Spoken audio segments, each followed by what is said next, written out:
أحسن الله إليكم. رسالة طويلة وصلت من السائل حسين ألف من مكة المكرمة.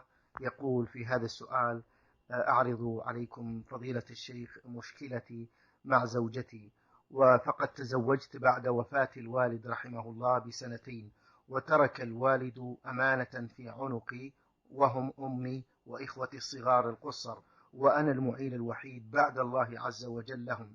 تقدمت لخطبة زوجتي بشرط ألا أستقيل ببيت مستقل لها لظروفي الخاصة كما أسلفت، ووافق أهل زوجتي على شرطي وتم الزواج. وبعد 6 أشهر من الزواج بدأت زوجتي تخلق المشاكل لأجل بيت مستقل لها، وهي تعلم جيدا أنني لا أستطيع لظروفي ولدخلي المحدود، حيث أنني أعمل براتب قدره 1000 ريال شهريا، وخيرتني بين أمي وبينها، وذهبت إلى بيت أهلها دون أي اعتبار بمشاعري، ورزقني الله منها بولد وحرموني من زيارته، وأنا أحاول أن أعيدها إلى بيتي بشتى الطرق ولكن دون جدوى. والآن أنا محتار يا فضيلة الشيخ، هل أختار أمي التي ربتني أم هذه الزوجة أم ولدي؟ أفيدوني مأجورين.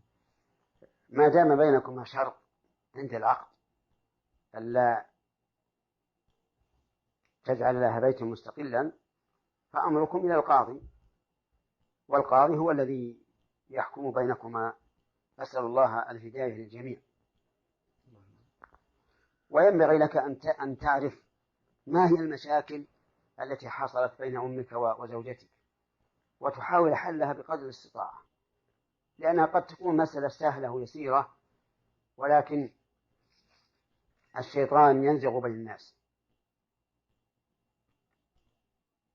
فأرى قبل الوصول إلى التحاكم أرى أن تنظر في المشكلة، إذا أمكن حلها فهذا أحسن، وإذا لم يمكن فليس هناك إلا التحاكم إلى القاضي، ونسأل الله للجميع التوفيق.